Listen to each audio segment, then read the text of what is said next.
কদিন ধরে জ্বর সর্দি কাশিতে বেশ ভুগলাম। মুখের স্বাদটাও সেরকম নেই।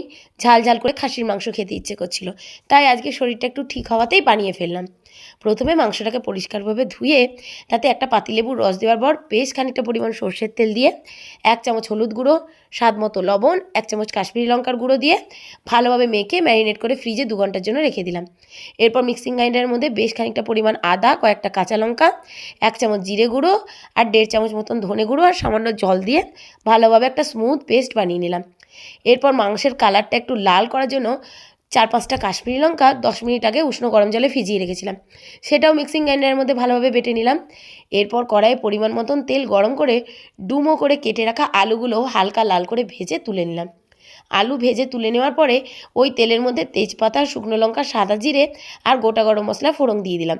ফোড়নটা হয়ে গেলেই তাতে কুচিয়ে রাখা পেঁয়াজটা দিয়ে দিলাম। পেঁয়াজটা দেওয়ার পর হালকা একটু লাল ভাজা হলেই তাতে বেটে রাখা রসুনটা দিয়ে দিলাম।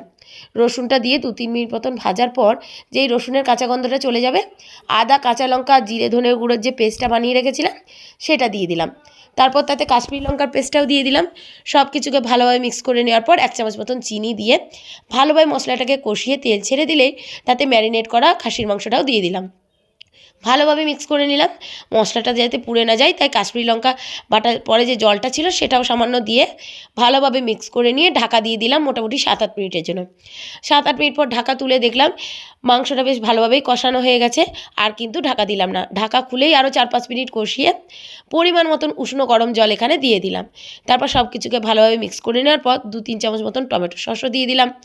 আবারও খুন্তির সাহায্যে ভালোভাবে মিক্স করে নেওয়ার পর প্রেশার কুকারে মাংসের যে ঝোলটা রেডি করেছিলাম সেটা দিয়ে দিলাম। এরপর ওপর থেকে দিয়ে দিলাম ভেজে রাখা আলুগুলো, দিয়ে দিলাম 1 চামচ মতন গরম মশলার গুঁড়ো আর 1 চামচ গাওয়া ঘি দিয়ে প্রেশার কুকারটা বন্ধ করে হাই ফ্লেমে 3টে সিটি মেরে নিলাম।